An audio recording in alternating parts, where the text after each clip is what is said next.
અત્યારે લગ્નની સિઝન ચાલે છે ને, તો બધા સ્ટેટસ મૂકતા હોય સેવ ધ ડેટ, આટલા ડેઝ અગો, 3 ડેઝ અગો. તો આપણે પણ છે ને 27 ફેબ્રુઆરી એક્ઝામ છે, સેવ ધ ડેટ 27 ફેબ્રુઆરી. એન્ડ આપણે પણ આજે આ વિડીયો બનાવવામાં આવ્યો છે ને, ત્યારથી લઈને એક્ઝામની છે ને 85 ડેઝ અગોની વાર છે. તો છે ને અત્યારે એ બધા સ્ટેટસમાં જોવાને બદલે પોતાનું સ્ટેટસ બનાવવામાં ધ્યાન દો. બોર્ડ એક્ઝામનું જે રિઝલ્ટ આવશે ને ત્યારે આપણે સ્ટેટસ મૂકવાનું જ છે, અને ત્યારે દુનિયાવાળા જોઈ રહેશે કે તમારું જે સ્ટેટસ છે ને એન્ડ લાઇક યોર સ્ટેટસ. ત્યાં એક ભાઈ સૂતા હશે ઝાડની નીચે આરામથી. તો ઓલા ભાઈ આવ્યા, એમને રસ્તાની ખબર નહીં હોય તો પૂછ્યું કે આ જેડ ગામ છે ત્યાં જવાનો રસ્તો કયો? તો ઓલા ભાઈએ છે ને પગ હલાવીને કીધું આ સાઈડ, સૂતા સૂતા. તે છે ને આ તો મેં હાથ હલાવ્યો, બાકી એને પગ હલાવીને જ કીધું કે આ બાજુ. તો ઓલા ભાઈ કે કેટલા આળસુ છે એ કે કંઈક કામ કરો, કંઈક કામ કરો.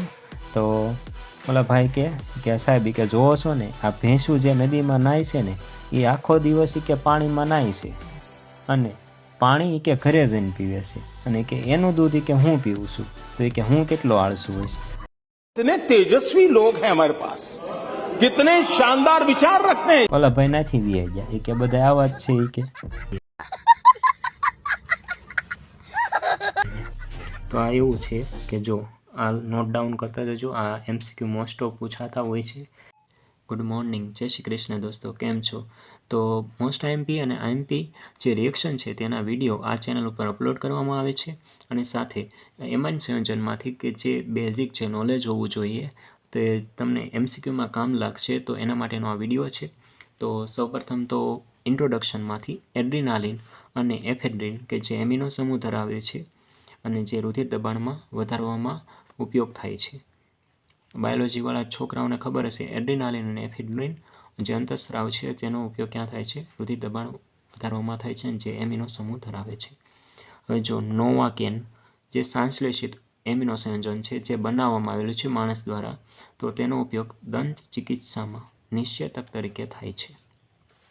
હવે બેનાડ્રીલ કે જે પ્રતિહિસ્ટેમાઇન ઔષધ છે જે કે તૃતીયક એમિનો સમૂહ ધરાવે છે. હવે તો અહીંથી આ એમોનિયા છે, એમોનિયા કે જેના એક હાઇડ્રોજનનું વિસ્થાપન એક આલ્કાઇલ ગ્રુપ દ્વારા થાય ને તો એને કહેવાય પ્રાથમિક એમાઇન. એમોનિયાનો એક હાઇડ્રોજનનું વિસ્થાપન એક આલ્કાઇલ ગ્રુપ દ્વારા થાય તો એને કહેવાય પ્રાથમિક એમાઇન. એમોનિયાના બે હાઇડ્રોજનનું વિસ્થાપન બે આલ્કાઇલ ગ્રુપ દ્વારા થાય તો એને કહેવાય દ્વિતીયક એમાઇન. એમોનિયાના ત્રણેય હાઇડ્રોજનનું વિસ્થાપન ત્રણ આલ્કાઇલ ગ્રુપ દ્વારા થાય તો એને કહેવાય તૃતીયક એમાઇન. તો આપને ખબર પડી ગઈ છે પ્રાથમિક એમાઇન એટલે કે RnH2. અહીંયા દ્વિતીયક એમાઇનમાં બે આલ્કાઇલ ગ્રુપ હોય અને તૃતીયક એમાઇનમાં ત્રણ આલ્કાઇલ ગ્રુપ હોય છે. તો આના માટેનું આપણે પહેલાં તો નામકરણ જોઈ લઈએ. તો બે કાર્બનવાળો છે ઇથેન હોય તો એની સાથે Hનું વિસ્થાપન કરીને આપણે NH2 એમિનો ગ્રુપ લાગે તો એને શું કહેવાય? Ethyl amine. સામાન્ય નામ થઈ ગયું. આ શું છે? સામાન્ય નામ, અને આ છે આયુપીએસી નામ. તો સામાન્ય નામમાં ઇથાઇલ એમાઇન. હવે આયુપીએસી નામમાં પાછળ પ્રત્યય લાગે એમાઇન. તો ઇથેન છે એની પાછળ પ્રત્યય લાગે એમાઇન એટલે શું બને? ઇથેનેમાઇન. હવે આવું જ તે ત્રણ કાર્બનવાળું, તો આમાં સામાન્ય નામમાં થશે પ્રોપાઇલ એમાઇન. ત્રણ કાર્બન એટલે કે પ્રોપેનવાળું NH2 છે એટલે કે પ્રોપેન, અને પહેલા નંબર ઉપર છે એટલે કે પ્રોપેન 1 એમાઇન. અને જો એ બીજા નંબર ઉપર હોય તો આયુપીએસી નામ કરો તો શું થઈ જાય? Propane 2 amine. અને અહીંયા એક શાખા પડતી હોવાથી આ NH2 રો આ NH2 છે એ બીજા નંબરના કાર્બન સાથે જોડાયેલો છે અને શાખા પડતી હોય એટલે એને કહેવાય આઇસોપ્રોપાઇલ એમાઇન. ત્રીજું સ્ટ્રક્ચર છે આમાં જોજો, તો આ સ્ટ્રક્ચર છે એમાં NH સેકન્ડરી એમાઇન છે, દ્વિતીયક એમાઇન છે, અને આ બાજુ ઇથાઇલ ગ્રુપ છે, આ બાજુ મિથાઇલ ગ્રુપ છે. અને જ્યારે તમે સામાન્ય નામ લખતા હોય ત્યારે આ મોટો ભાગ પહેલાં એટલે કે ઇથાઇલ, પછી methyl amine. Clear? Ethyl methyl amine. તો આ એનું શું થઈ ગયું? સામાન્ય નામ થઈ ગયું. અને હવે આયુપીએસી નામ લખો તો N મિથાઇલ, ત્યારે આ મિથાઇલ ગ્રુપ નાનું ગ્રુપ છે એ પહેલાં આવે N મિથાઇલ ઇથેનેમાઇન, જે આ total part ethanamine. N methyl ethanamine, તો આનું શું થઈ ગયું? IUPAC નામ થઈ ગયું. હવે જો આપણે એલાઇલ એમાઇન, તો એલાઇલ એમાઇન કોને કહેવાય? તો આ MCQમાં પૂછાઈ શકે, એલાઇલ એમાઇન કોને કહેવાય? તો જો એમિનો ગ્રુપ, એની બાજુનો કાર્બન અને એની બાજુનો કાર્બન કે જે આ sp2 સંકરણ ધરાવે છે અથવા તો કહેવાય કે ડબલ બોન્ડ ધરાવે છે, તો તેવા એમાઇનને શું કહેવાય છે? એલાઇલ એમાઇન. ફરીથી એમિનો ગ્રુપ ધરાવતો કાર્બન, તેની બાજુનો કાર્બન કે જે ડબલ બોન્ડ ધરાવે અને sp2 સંકરણ ધરાવતો હોય, તો એવા એમાઇનને શું કહેવાય છે? એલાઇલ એમાઇન. હવે તેનું IUPAC નામ લખવું હોય તો આ 1, આ 2 અને આ 3. તો 3 કાર્બન હોય તો પ્રોપેન ઉપરથી શું થાય? પ્રોપ 2 ઉપર શું છે? ડબલ બોન્ડ, એટલે પ્રોપ 2 in 1 ઉપર એમાઇન. તો આનું IUPAC નામ શું થાય? Prop 2 in 1 amine. હવે બેન્ઝીન ઉપર NH2 ગ્રુપ હોય તો આને આપણે શું કહીએ? એનિલીન. હવે એનિલીન પણ IUPAC નામ છે અને બીજું બેન્ઝીન એમાઇન હોતન કહેવાય છે એમને. બેન્ઝીન ઉપર NH2 અને CH3 મિથાઇલ ગ્રુપ એ ઓર્થો પોઝિશનમાં હોય તો એને કહેવાય ઓર્થો ટોલ્યુડિન. એ સામાન્ય નામ છે. IUPAC નામ લખવું હોય તો 2 ઉપર મિથાઇલ એનિલીન, 1 ઉપર એનિલીન અને 2 ઉપર 1 ઉપર NH2 ગ્રુપ અને 2 ઉપર મિથાઇલ ગ્રુપ, તો 2 મિથાઇલ એનિલીન. આ ઓર્થો પોઝિશન થઈ ગઈ. મેટા ઉપર હોય 1,3 ઉપર પોઝિશનમાં તો એને કહેવાય મેટા ટોલ્યુડિન અને પેરા પોઝિશનમાં હોય તો પેરા ટોલ્યુડિન, એટલે કે 1,4 પોઝિશન પેરામાં હોય. હવે જો 1, 2, 3 અને 4 બ્રોમો એનિલીન. સામાન્ય નામ લખવું હોય તો પેરા બ્રોમો એનિલીન. IUPAC નામ લખવું હોય તો તમારે 4 બ્રોમો એનિલીન અથવા તો 4 બ્રોમો બેન્ઝીન એમાઇન. IUPAC નામ લખો ત્યારે નામ આપી દેવાનું, નંબર આપી દેવાનો 4 બ્રોમો એનિલીન, અને સામાન્ય નામ લખતા હોય તો પેરા બ્રોમો એનિલીન. સામાન્ય નામ લખતા હોય ત્યારે પેરા બ્રોમો એનિલીન. સામાન્ય નામ લખતા હોય ત્યારે પેરા બ્રોમો. સામાન્ય નામ લખતા હોય ત્યારે પેરા બ્રોમો એનિલીન. હવે જો આમાંથી રિડક્શન રિએક્શન, આ બધી રિએક્શન તમને MCQમાં કામ લાગશે. તો જો નાઇટ્રોબેન્ઝીન છે તેની તમે રિડક્શન કરાવો, પેલેડિયમ છે અથવા તો નિકલ છે અથવા તો પ્લેટિનમ છે, કોઈ પણ ધાતુની હાજરીમાં H2 ગેસ પ્રસાર કરો ને અથવા તો ઇથેનોલની હાજરીમાં, તો આ ઓક્સિજન દૂર થશે અને H2 હાઇડ્રોજન એડ થશે, તો નાઇટ્રોબેન્ઝીનનું રિડક્શન થાય તો શું બને છે? આપણે એનિલીન મળે છે. હવે આવું જ તે આપણે આ નાઇટ્રોઇથેન છે. કોણ છે? નાઇટ્રોઇથેન. પેલેડિયમની હાજરીમાં રિડક્શન કરો, હાઇડ્રોજન ગેસ પસાર કરો એટલે થાય રિડક્શન, આ ઓક્સિજન દૂર થશે અને H2 એડ થાય તો શું બની જાય? ઇથેનેમાઇન. નાઇટ્રોબેન્ઝીનની SnHCl એટલે કે ટીન અને HCl હાજરીમાં અથવા તો આયન અને HClની હાજરીમાં પ્રક્રિયા કરાવો તો હવે જો આની વચ્ચે થાય શું? ધાતુ છે એ 2 મોલ HCl સાથે રિએક્શન કરીને FeCl2 અને H2 ગેસ આ રિલીઝ કરે, તો આ H2 ગેસ છે એ ક્યાંનું શું કરે? રિડક્શન કરી નાખે, એટલે નાઇટ્રોબેન્ઝીન છે એનું રિડક્શન છે શું બને? એનિલીન બને, H2 એડ થઈ જશે. અત્યારે લગ્નની સિઝન ચાલે છે ને, તો બધા સ્ટેટસ મૂકતા હોય સેવ ધ ડેટ, આટલા ડેઝ અગો, 3 ડેઝ અગો. તો આપણે પણ છે ને 27 ફેબ્રુઆરી એક્ઝામ છે, સેવ ધ ડેટ 27 ફેબ્રુઆરી. એન્ડ આપણે પણ આજે આ વિડીયો બનાવવામાં આવ્યો છે ને ત્યારથી લઈને એક્ઝામની છે ને 85 ડેઝ અગોની વાર છે. તો છે ને અત્યારે એ બધા સ્ટેટસમાં જોવાને બદલે પોતાનું સ્ટેટસ બનાવવામાં ધ્યાન દો. બોર્ડ એક્ઝામનું જે રિઝલ્ટ આવશે ને ત્યારે આપણે સ્ટેટસ મૂકવાનું જ છે અને ત્યારે દુનિયાવાળા જોઈ રહેશે કે તમારું જે સ્ટેટસ છે ને એન્ડ લાઇક યોર સ્ટેટસ. હવે જો આપણે ભણવાનું છે આલ્કાઇલ હેલાઇડ સંયોજનનું એમોનોલિસિસ. એમોનિયા કે જે કેન્દ્ર અનુરાગી પ્રક્રિયક છે. કેન્દ્ર અનુરાગી પ્રક્રિયક એટલે કે કેન્દ્રમાં કોણ હોય? પ્રોટોન. તો પ્રોટોનનો ચાર્જ કેવો હોય? પોઝિટિવ. તો કેન્દ્ર પ્રત્યે આકર્ષણ કોણ ધરાવે? જે નેગેટિવ ચાર્જ ધરાવતો હોય. તો નેગેટિવ ચાર્જ ધરાવતી સ્પીસીસ અથવા તો કે જેની પાસે અબંધકારક ઇલેક્ટ્રોન યુગ્મ હોય તો એને શું કહેવાય? કેન્દ્ર અનુરાગી પ્રક્રિયક. જેની આલ્કાઇલ હેલાઇડ સાથે પ્રક્રિયા કરો આલ્કાઇલ હેલાઇડ સાથે પ્રક્રિયા કરવાથી આ નોન બોન્ડિંગ ઇલેક્ટ્રોન એટલે કે અબંધકારક ઇલેક્ટ્રોન આલ્કાઇલ ગ્રુપને ડોનેટ કરે અને RNH3+X- આ એમોનિયમ ક્ષાર બનાવે છે.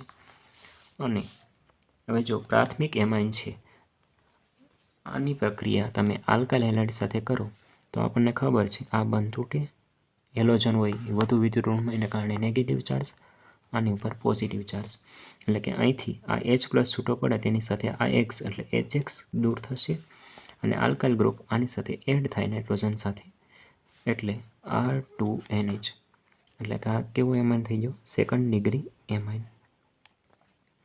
આ પ્રાઇમરી એમાઇન હતો, એમાંથી શું બન્યું? સેકન્ડ ડિગ્રી એમાઇન બને છે.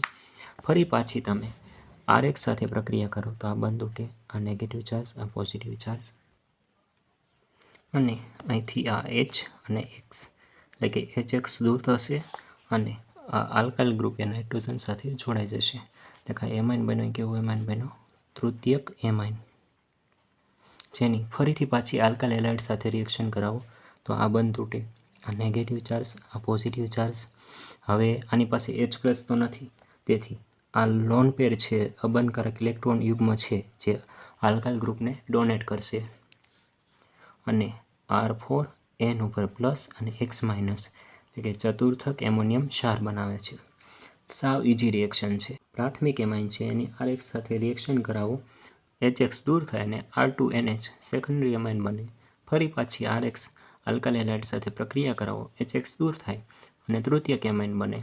ફરી પાછી આલ્કાઇલ હેલાઇડ સાથે રિએક્શન કરાવો એટલે કે ચતુર્થક એમોનિયમ ક્ષાર બને છે. હેલાઇડ સમૂહની એમાઇન સંયોજનો સાથે પ્રતિક્રિયાત્મકતાનો ક્રમ કેવો હોય? નીચે જાય એમ વધે. એટલે આલ્કાઇલ આયોડાઇડ સૌથી વધુ, પછી આલ્કાઇલ બ્રોમાઇડ અને આલ્કાઇલ ક્લોરાઇડનો સૌથી ઓછો હોય છે. હવે આપણે રિડક્શન રિએક્શન છે નાઇટ્રાઇલ ગ્રુપની. આ ગ્રુપ છે ને આખું આટલું CN લો તો એને કહેવાય સાયનાઇડ, આટલું તમે કન્સિડર કરો તો એને કહેવાય નાઇટ્રાઇલ સંયોજન. તો તેની તમે નિકલ ને H2 પસાર કરો અથવા તો સોડિયમ એમાલ્ગમ એટલે કે સોડિયમ સાથે મર્ક્યુરી, ઇથેનોલ અથવા તો લિથિયમ એલ્યુમિનિયમ હાઇડ્રાઇડ લો તો આનું શું થશે? રિડક્શન થઈને આ બંધ બંને તૂટે, બે બંધ તૂટે, 2 H2 અહીંયા અને 2 H2 અહીંયા એટલે RCH2NH2 પ્રાપ્ત થશે. પછી RCONH2 એટલે કે એમાઇડ ગ્રુપનું રિડક્શન તમારે કરવાનું છે લિથિયમ એલ્યુમિનિયમ હાઇડ્રાઇડ સાથે. આ ઓક્સિજન દૂર થશે અને 2 H2 એડ થશે એટલે RCH2NH2. ઉત્કલન બિંદુનો ક્રમ પ્રાથમિક એમાઇનનો સૌથી વધુ, પછી દ્વિતીયક એમાઇન ને પછી તૃતીયક એમાઇન. ઉત્કલન બિંદુ પ્રાથમિક એમાઇનનો સૌથી વધુ હોય છે. શાના કારણે? તો આંતરઆણવીય હાઇડ્રોજન બંધના કારણે. એમાઇન સંયોજન છે તેનો H અને બીજા એમાઇન છે એનો N સાથે આંતરઆણવીય હાઇડ્રોજન બંધ બનાવે છે, તેથી પ્રાથમિકનો સૌથી વધુ ઉત્કલન બિંદુ જોવા મળે છે. હવે જો એમાઇન સંયોજનો છે ને એ નાઇટ્રોજન ઉપર અબંધકારક ઇલેક્ટ્રોન યુગ્મ ધરાવે છે, તેના કારણે એ કેવા છે? લુઈસ બેઇઝ એટલે કે જે અબંધકારક ઇલેક્ટ્રોન યુગ્મ ધરાવતા હોય ને તેને દાન કરે તેવાને શું કહેવાય? Louis base. લુઈસ એસિડ કે જે અબંધકારક ઇલેક્ટ્રોન યુગ્મ સ્વીકારે. તો અહીંયા નાઇટ્રોજન છે એ કેવા છે? Louis base.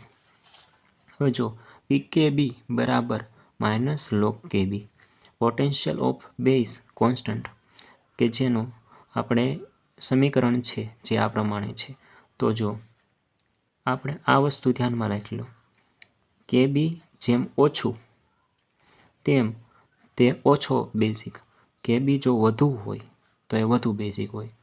આ વસ્તુ એક નોટ કરી નાખો, Kb જો વધુ તેમ વધુ બેઝિક. હવે જો આનું મૂલ્ય છે એ કેવું છે? નેગેટિવ. તો Kb ઓછું હોય તો pKb કેવું થાય? વધુ થાય. અને Kb જો વધુ હોય તો pKb કેવું મળે? ઓછું મળે. તો અહીંયા જો આ વસ્તુ નોટ કરી લો કે Kb વધુ તેમ વધુ બેઝિક થાય. આ વસ્તુ યાદ કરી લો કમ્પ્લીટ. તો જો બેઝિકતાનો ક્રમ આપણે લઈએ તો એમોનિયા છે ને એની pKbનું વેલ્યુ આપણને ખબર છે કે pKbનું મૂલ્ય ઓછું તેમ Kb વધુ થાય અને વધુ બેઝિક થાય. તો જો pKbનું મૂલ્ય 3 થી 4.22ની વચ્ચે જોવા મળે. કોનું? તો જે એલિફેટિક એમાઇન છે એટલે કે આલ્કાઇલ એમાઇન છે તે બધાય. તો એ કેવા થઈ જાય? પ્રબળ બેઝ અથવા તો વધુ બેઝિક થાય. જ્યારે એરોમેટિક એમાઇન લો તો પીકેબીનું મૂલ્ય એમોનિયા કરતાં વધુ છે, 4.75 કરતાં વધુ. તો પીકેબી વધુ હોય તો કેબી કેવો મળે? ઓછો. તો કેવું થઈ જાય? ઓછું બેઝિક થઈ જાય. તેથી એરોમેટિક એમાઇન છે એ કેવા છે? નિર્બળ બેઝ છે.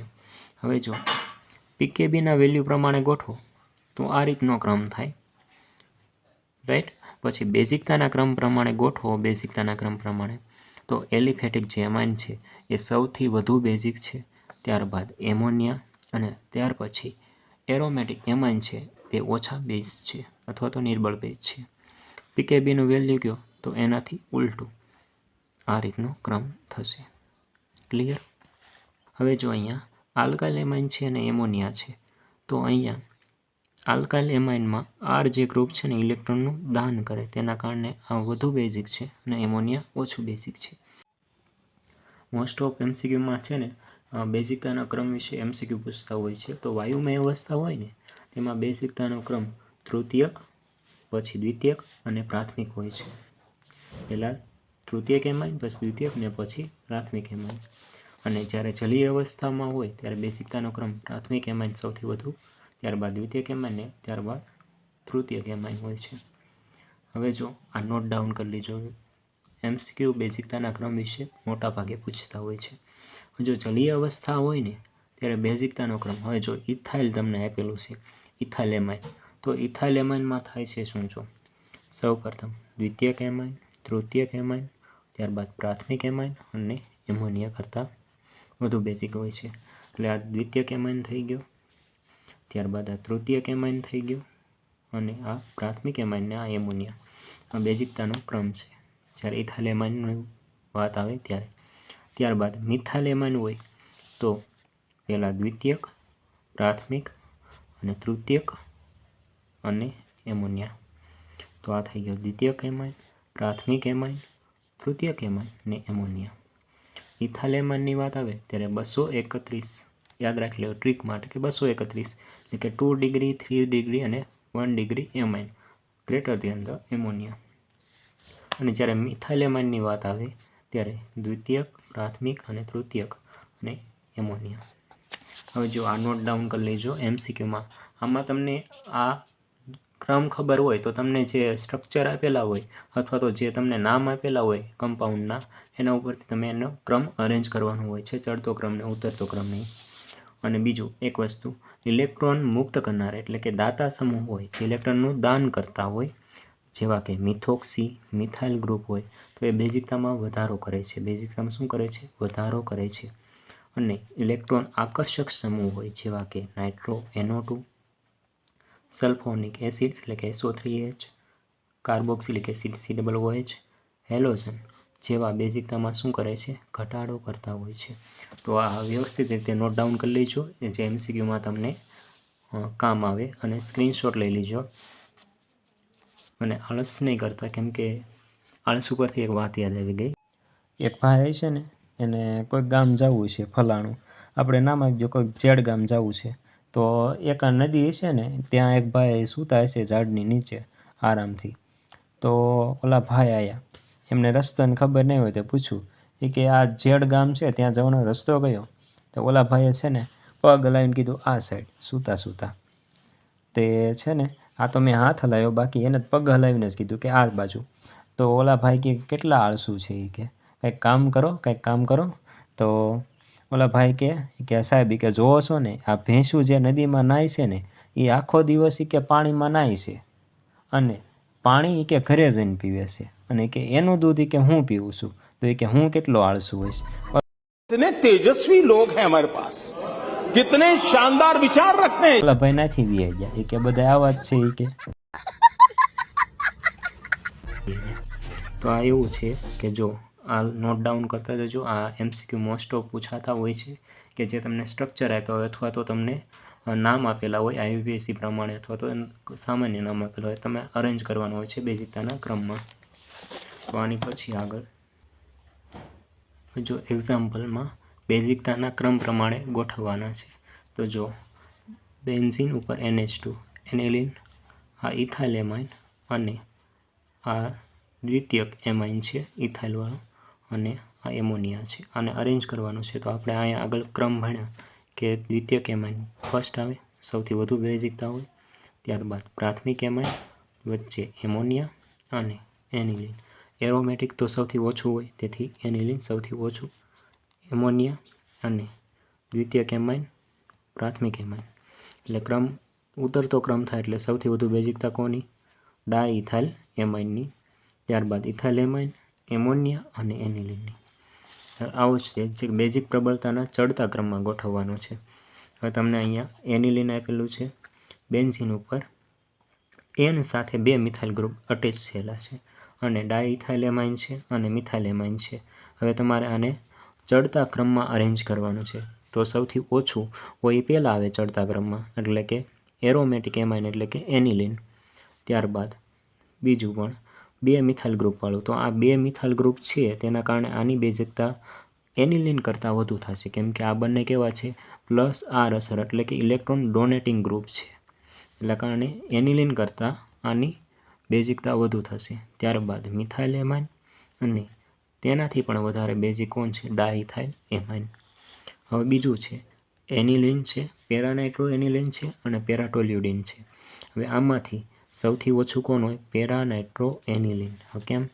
તો જો પેરા પોઝિશન ઉપર અહીંયા NH2 છે અને અહીંયા પેરા પોઝિશનમાં NO2 છે. આ NO2 છે એ કેવો છે? ઇલેક્ટ્રોન આકર્ષક સમૂહ છે. ઇલેક્ટ્રોન આકર્ષક સમૂહ હોવાને કારણે તે બેઝિકતામાં શું કરે છે? ઘટાડો કરે છે. એટલે સૌથી ઓછું બેઝિક કોણ થાય? પેરાનાઇટ્રો એનિલિન, ત્યારબાદ એનિલિન અને તેનાથી વધુ પેરાટોલ્યુડિન. હવે પેરાટોલ્યુડિનમાં થાય છે શું? જો NH2 છે તેની સાથે પેરા પોઝિશનમાં CH3 એટલે કે મિથાઇલ ગ્રુપ છે. આ મિથાઇલ ગ્રુપ રહ્યું એ ઇલેક્ટ્રોન દાતા સમૂહ છે. ઇલેક્ટ્રોન દાતા એટલે પ્લસ આર અસરના કારણે આની બેઝિકતા સૌથી વધુ થશે. એટલે સૌથી ઓછું પેરાનાઇટ્રો એનિલિન, ત્યારબાદ એનિલિન અને પેરાટોલ્યુડિન. હવે બીજું છે એનિલિન છે, બેન્ઝીન ઉપર NH સાથે CH3 અને ત્યારબાદ બેન્ઝાઇલ એમાઇન છે, બેન્ઝીન ઉપર CH2 NH2. તો આમાંથી એનિલિનની સૌથી ઓછું, ત્યારબાદ એક મિથાઇલ ગ્રુપ વધુ હોવાના કારણે પ્લસ આર અસરના કારણે ઇલેક્ટ્રોન દાતા સમૂહ છે એટલે આની વધુ થશે બેઝિકતા એનિલિન કરતાં, અને તેનાથી વધુ બેઝિકતા આની થશે. હવે આ બંને સ્ટ્રક્ચરમાં ફેર કેટલો છે? જો ડિફરન્સ કેટલો છે? અહીંયા N, આ H અને આ CH3, અને આ સ્ટ્રક્ચરમાં CH2 NH2. હવે જો આની બેઝિકતા સૌથી વધુ થશે. હવે જો બેન્ઝોઇલેશન. હવે બેન્ઝોઇલ ક્લોરાઇડ એટલે કે બેન્ઝીન ઉપર C double bond O Cl, આને કહેવાય બેન્ઝોઇલ ક્લોરાઇડ, જેની મિથાઇલ એમાઇન સાથે પ્રક્રિયા કરતા મિથાઇલ એમાઇનમાંથી અહીંથી H અને આ Cl એટલે HCl અહીંથી આ દૂર થશે, H અને Cl અહીંથી એક H અને આ Cl એટલે HCl દૂર થશે, અને આ કાર્બન સાથે NH CH3 જોડાઈ જશે. એટલે આને નામ શું અપાય? N આ મિથાઇલ બેન્ઝેમાઇડ, N મિથાઇલ બેન્ઝેમાઇડ. આને શું કહેવાય છે? બેન્ઝોઇલેશન. બેન્ઝોઇલ ક્લોરાઇડની મિથાઇલ એમાઇન સાથે પ્રક્રિયા કરતાં N મિથાઇલ બેન્ઝેમાઇડ મળે છે. આ પ્રક્રિયાને બેન્ઝોઇલેશન કહે છે. ત્યારબાદ એસાઇલેશન. એસાઇલેશનમાં એનિલિનની બેન્ઝીન ઉપર NH2 જેને કહેવાય એનિલિન, તેની CH3 C double bond O C double bond O CH3 આને કહેવાય એસિટિક એનહાઇડ્રાઇડ સાથે પ્રક્રિયા કરતા અહીંથી H પ્લસ, નાઇટ્રોજન ઉપર નેગેટિવ ચાર્જ, અહીંથી આ બંધ તૂટશે, કાર્બન ઉપર પ્લસ ચાર્જ, ઓક્સિજન ઉપર માઇનસ ચાર્જ. હવે નાઇટ્રોજન સાથે કાર્બન જોડાઈ જશે એટલે નાઇટ્રોજન સાથે COCH3, અને આ નેગેટિવ ઓક્સિજન સાથે કોણ જોડાઈ જાય? H જોડાઈ જાય એટલે શું બનાવી નાખશે? એસિડિક એસિડ બનાવી નાખશે. આ સ્ટ્રક્ચરને નામ આપવું હોય તો N-ફિનાઇલ ઇથેનેમાઇડ. બીજું આનું નામ છે એસિટેનિલાઇડ. એસિટેનિલાઇડનું સ્ટ્રક્ચર તમને MCQમાં પૂછી શકે કે એસિટિલિનલાઇડનું સ્ટ્રક્ચર નીચેનામાંથી કયું છે? તો બેન્ઝીન ઉપર NHCOCH3 જેને કહેવાય છે એસિટિલિનલાઇડ અથવા તો N-ફિનાઇલ ઇથેનેમાઇડ. બ્રોમિનેશન. તો આ પ્રક્રિયાઓ જે બધી છે ને ઇલેક્ટ્રોન અનુરાગી વિસ્થાપન પ્રક્રિયા છે. ઇલેક્ટ્રોન અનુરાગી એટલે કે ઇલેક્ટ્રોનનો ચાર્જ કેવો હોય? નેગેટિવ. તો નેગેટિવ પ્રત્યે આકર્ષણ કોણ દર્શાવે? જે પ્લસ ચાર્જ હોય તે. તો અહીંયા બ્રોમિનેશનમાં જે Br એડ થશે ને એનો ચાર્જ કેવો હશે? પોઝિટિવ. તો જે ઇલેક્ટ્રોન પ્રત્યે આકર્ષણ દર્શાવે. તો આવી પ્રક્રિયાઓને શું કહેવાય છે? ઇલેક્ટ્રોન અનુરાગી વિસ્થાપન પ્રક્રિયા. તો બ્રોમિનેશન. હવે એનિલિનની બ્રોમિન જળ સાથે પ્રક્રિયા કરો. એનિલિનની બ્રોમિન જળ સાથે પ્રક્રિયા કરો. તો અહીંથી ઓર્થો પોઝિશન, પેરા પોઝિશન અને આ ઓર્થો પોઝિશન. અહીંથી H, અહીંથી H અને અહીંથી H+ દૂર થશે અને Br+ 3 અહીંયા એડ થશે ઓર્થો પોઝિશન, પેરા પોઝિશન અને ઓર્થો પોઝિશન ઉપર. એટલે 2, 4, 6 ટ્રાયબ્રોમો એનિલિન. અહીંયા 1, 2, 3, 4, 5 અને 6. 2, 4, 6 ટ્રાયબ્રોમો એનિલિન અને 3 જે Br હતા એ HBr સ્વરૂપે દૂર થશે. 3 Br એડ થશે એનિલિનમાં અને 3 HBr દૂર થશે. હવે પરિવર્તન પૂછાય છે કે એનિલિનમાંથી આ મોસ્ટ આઈમ્પી છે. એનિલિનમાંથી 4 બ્રોમો એનિલિન. બ્રોમિનેશનમાં આપણે માત્ર બ્રોમિન જળ વાપરીએ ત્યારે 2, 4, 6 ટ્રાયબ્રોમો એનિલિન મળે છે. આપણે એનિલિનમાંથી 4 બ્રોમો એનિલિન એટલે કે પેરાબ્રોમો એનિલિન મેળવવાનું છે. તો એના માટે એનિલિનની પિરિડિનની હાજરીમાં એસિટિક એનહાઇડ્રાઇડ સાથે પ્રક્રિયા કરતાં આ સ્ટ્રક્ચર છૂટું પાડીને લખેલું છે આનું. તો આ સ્ટ્રક્ચર છે એમાંથી આ બંધ તૂટશે. ઓક્સિજન ઉપર નેગેટિવ ચાર્જ, કાર્બન ઉપર પોઝિટિવ ચાર્જ. અહીંથી એક H+ અને અહીંથી આ પાર્ટ સાથે જોડાઈ જશે એટલે CH3 C double bond OH acetic acid છૂટું પડશે અને આ NH ની સાથે આ પોઝિટિવ પાર્ટ જોડાઈ જશે એટલે બેન્ઝીન ઉપર NHCOCH3. આને કહેવાય એસિટેનિલાઇડ અથવા તો N-ફિનાઇલ ઇથેનેમાઇડ. એસિટેનિલાઇડ જેની બ્રોમિન એસિટિક એસિડ સાથે પ્રક્રિયા કરતા તમને બેન્ઝીન ઉપર NHCOCH3 અને સાથે પેરા પોઝિશનમાં Br એડ થશે. કેમ કે જે બ્રોમિનનું એસિડિક એસિડ સાથે પ્રક્રિયા કરાવો ત્યારે આ એનિલાઇડ જે ગ્રુપ છે એ કેવું છે? ઓર્થો અને પેરા નિર્દેશક છે. તેથી જે પેરામાં બ્રોમિન એડ થાય છે એ મુખ્ય નિપજ બને છે પેરા સ્થાનમાં અને આ મુખ્ય હોય છે. ઓર્થો પોઝિશનમાં ગૌણ નિપજ મળે છે અને પેરા પોઝિશન હોય તો એમાં મુખ્ય નિપજ મળે છે. અને ત્યારબાદ તેની H2O સાથે પ્રક્રિયા કરાવો. H2Oમાં H+ અને OH-.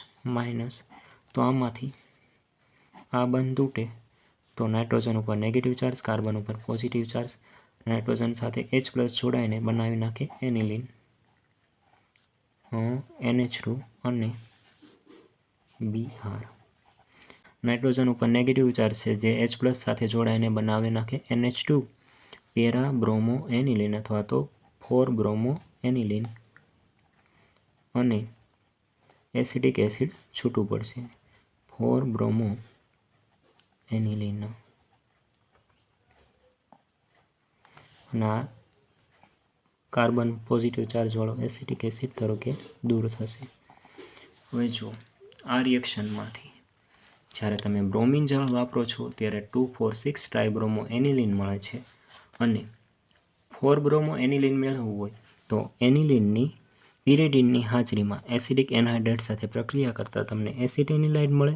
ત્યારબાદ બ્રોમિન અને એસિડિક એસિડની હાજરીમાં પ્રક્રિયા કરતાં તમને 4 બ્રોમો એસિટેનિલાઇડ મળે છે. હવે એસિટેનિલાઇડ જે છે એનિલાઇડ જે ગ્રુપ છે એ કેવું છે? ઓર્થો અને પેરા નિર્દેશક છે. તેથી જે પેરામાં બ્રોમિન એડ થાય છે એ મુખ્ય નિપજ બને છે અને જે ઓર્થો પોઝિશનમાં Br એડ થાય એ ગૌણ નિપજ મળે છે. અહીંયા આપણે પેરા પોઝિશન ઉપર બ્રોમિન જે મુખ્ય નિપજ લખેલી છે, કેમ કે આપણે જોઈ છે 4 બ્રોમો એનિલિન, 4 બ્રોમો એસિટેનિલાઇડની, તો આપણને 4 બ્રોમો એનિલિન મળે છે. એનિલિનનું નાઇટ્રેશન બેન્ઝીન ઉપર NH2 આને કહેવાય એનિલિન, જેની સાંદ્ર HNO3 અને સલ્ફ્યુરિક એસિડની હાજરીમાં પ્રક્રિયા કરતા 288 કેલ્વિન તાપમાને પેરા નાઇટ્રો એનિલિન 51% મળે છે, મેટા નાઇટ્રો એનિલિન 47% મળે છે, ઓર્થો નાઇટ્રો એનિલિન 2% મળે છે. એટલે કે આ બધાનું મિક્સર મળે છે, મિશ્રણ મળે છે. અને આપણે જો 4 નાઇટ્રો એનિલિન મેળવવું હોય તો એનિલિનની એસિડિક એનહાઇડ્રાઇડ સાથે પિરિડીનની હાજરીમાં પ્રક્રિયા કરો. જેમ આપણે 4 બ્રોમો એનિલિન મેળવ્યું હતું તેમ, તો આ બંધ તૂટે ને ઓક્સિજન ઉપર નેગેટિવ ચાર્જ, કાર્બન ઉપર પોઝિટિવ ચાર્જ, અહીંથી H એટલે આ એસિટિક એસિડ તરીકે દૂર થશે, CH3 COOH, અને એસિટેનિલાઇડ NH COCH3 આને કહેવાય એસિટેનિલાઇડ. પિરિડીનની હાજરીમાં પ્રક્રિયાઓ કરાવો તો એસિટેનિલાઇડ મળે છે. હવે એસિટેનિલાઇડનું જો તમે સાંદ્ર HNO3, નાઇટ્રિક એસિડ અને સલ્ફ્યુરિક એસિડની હાજરીમાં 288 કેલ્વિન તાપમાને પ્રક્રિયા કરાવો તો ઓર્થો અને પેરા 2 પ્રકારની નિપજ મળે, જેમાંથી પેરા એ મુખ્ય નિપજ છે NHCOOCH3 અને NO2, તો આને કહેવાય પેરા નાઇટ્રો એસિટેનિલાઇડ.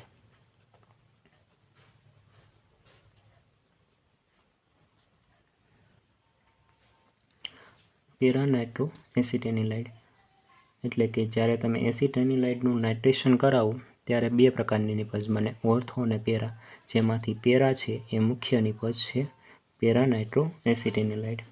હવે તેની H+OH- એટલે કે વોટર સાથે પ્રક્રિયા કરાવો તો અહીંથી આ બંધ તૂટશે, નાઇટ્રોજન ઉપર નેગેટિવ ચાર્જ, કાર્બન ઉપર પોઝિટિવ ચાર્જ, એટલે એસિટિક એસિડ તરીકે દૂર થશે, અને NH સાથે એક H જોડાઈ જાય એટલે NH2 બનશે, અને પેરા પોઝિશનમાં NO2, એટલે પેરા નાઇટ્રો એનિલિન.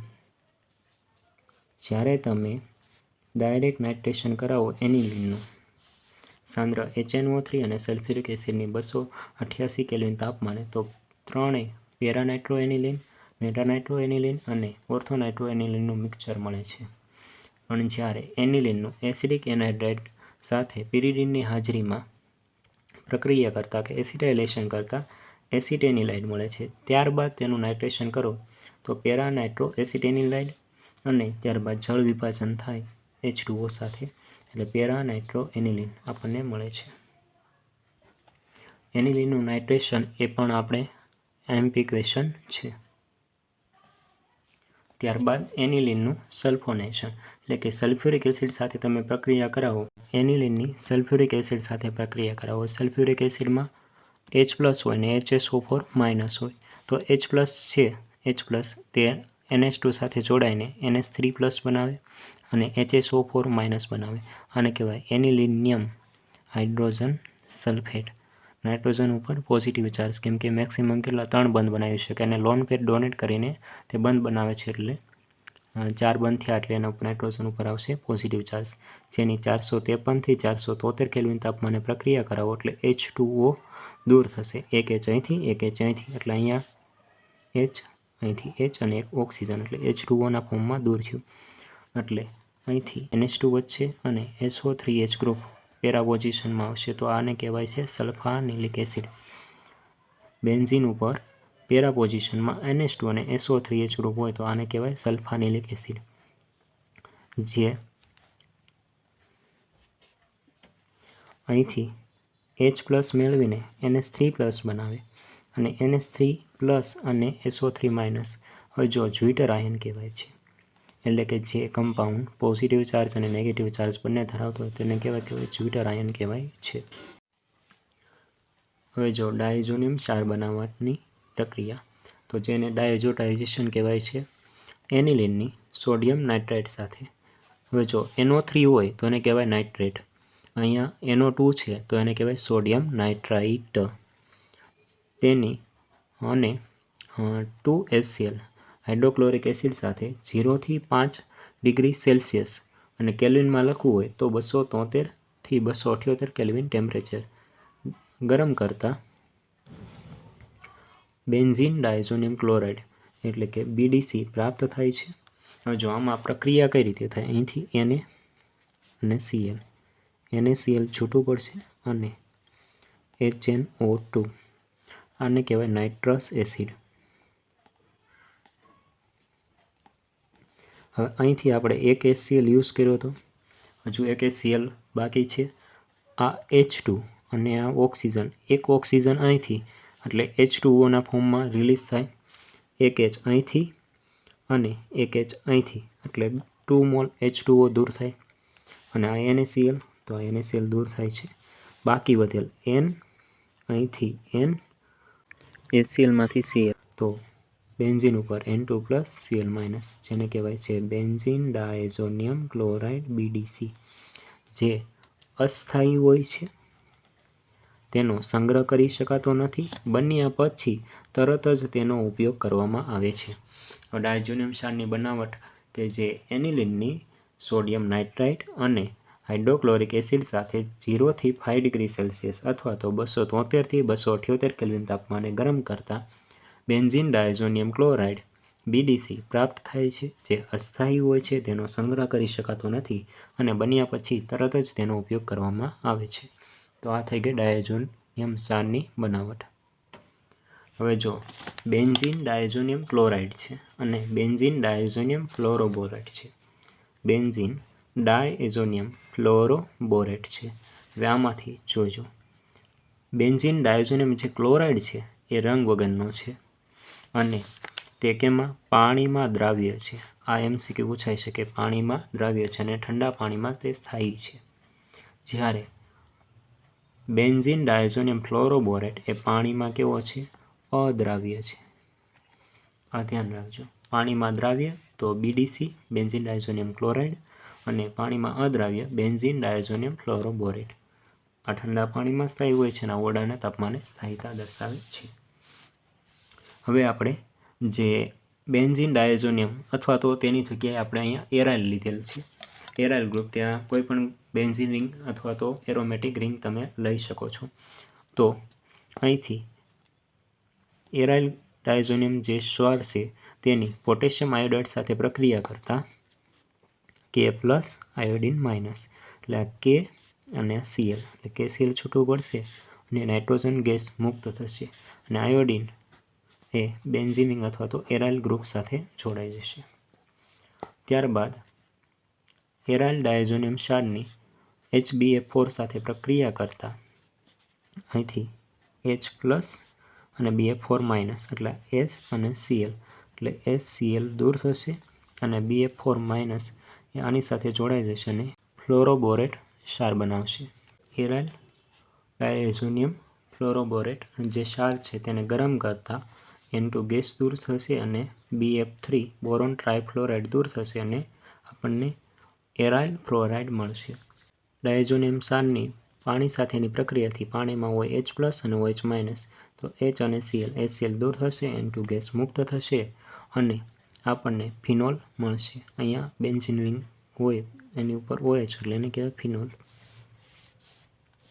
હવે જો અહીંયા બેન્ઝીન ડાયઝોનિયમ ક્લોરાઇડ છે તેની ફ્લોરોબોરિક એસિડ સાથે HBO4 ને કહેવાય ફ્લોરોબોરિક એસિડ સાથે પ્રક્રિયા કરતાં H+ Ba4-, તો અહીંથી H અને Cl, તો HCl દૂર થશે અને Ba4 એ આ નાઇટ્રોજન સાથે જોડાઈને બેન્ઝીન ડાયઝોનિયમ ફ્લોરોબોરેટ બનાવશે, જેની તમે સોડિયમ નાઇટ્રાઇટ સાથે કોપરની હાજરીમાં પ્રક્રિયા કરો એટલે કે ગરમ કરો તો અહીંથી આ N2 ગેસ લિબરેટ થશે, Na+, NO2-, તેથી Na+ આ Ba4- સાથે જોડાઈને NaBa4 સોડિયમ ફ્લોરોબોરેટ તરીકે દૂર થશે અને અહીંયા બેન્ઝીન ઉપર NO2 એટલે કે નાઇટ્રોબેન્ઝીન પ્રાપ્ત થશે. BDC બેન્ઝીન ડાયઝોનિયમ ક્લોરાઇડની H3PO2 જેને કહેવાય છે ફોસ્ફેનિક એસિડ, જેનું બીજું નામ છે હાઇપોફોસ્ફરસ એસિડની વોટર સાથે પ્રક્રિયા કરતાં આપણને અહીંથી N2 ગેસ દૂર થશે. વોટરમાં હોય H+OH-. આ H અને આ Cl એ Cl દૂર થશે અને N2 ગેસ મુક્ત થશે, લિબરેટ થશે. આમાંથી આ H જે આ બેન્ઝીન રિંગ સાથે જોડાશે અને ઓક્સિજન એ H3PO2 સાથે જોડાઈને H3PO3 બનાવશે, જેને કહેવાય ફોસ્ફરસ એસિડ.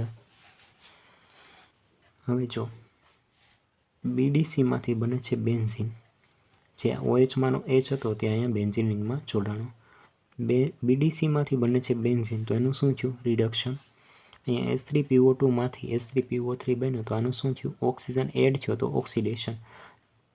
આનું થાય છે ઓક્સિડેશન, તો આને કેવું કહેવાય? નિર્બળ રિડક્શન કરતા કહેવાય. ત્યારબાદ બેન્ઝીન ડાયઝોનિયમ ક્લોરાઇડની ઇથેનોલ સાથે પ્રક્રિયા કરતાં આપણને બેન્ઝીન રિંગ પ્રાપ્ત થાય છે. અહીંથી N2 ગેસ રિબલેટ થાય અને અહીંથી H અને Cl HClના ફોર્મમાં દૂર થશે અને આ H જે આ બેન્ઝીન રિંગમાં જોડાય એટલે અહીંથી જો N2 ગેસ દૂર થયો, ઇથેનોલમાંનો એક H Cl સાથે એટલે HCl અને એક H આ બેન્ઝીન રિંગમાં જોડાય અને બનાવે બેન્ઝીન. તો BDCમાંથી બેન્ઝીન બને તો રિડક્શન પ્રક્રિયા છે. ઇથેનોલમાંથી ઇથેનોલ આલ્ડીહાઇડ બને ઇથાનોલ, તો એને શું કહેવાય? ઓક્સિડેશન. તો ઇથેનોલને શું કહેવાય? નિર્બળ રિડક્શન કરતા કહેવાય. મોસ્ટ IMP રિએક્શન યુગ્મન પ્રક્રિયા અથવા તો કપલિંગ રિએક્શન એજો રંગકની બનાવટ. આપણી પાસે છે બેન્ઝીન ડાયઝોનિયમ ક્લોરાઇડ BDC, જેની ફિનોલ સાથે પ્રક્રિયા કરતા ફિનોલ કે જેના પેરા પોઝિશનમાં જે હાઇડ્રોજન હોય દૂર થશે અને આની સાથે નાઇટ્રોજન ડાયઝો સાથે જોડાશે. બેઝમાંનો Na અને આ Cl એટલે NaCl દૂર થશે. OH અને આ H એટલે H2O દૂર થશે.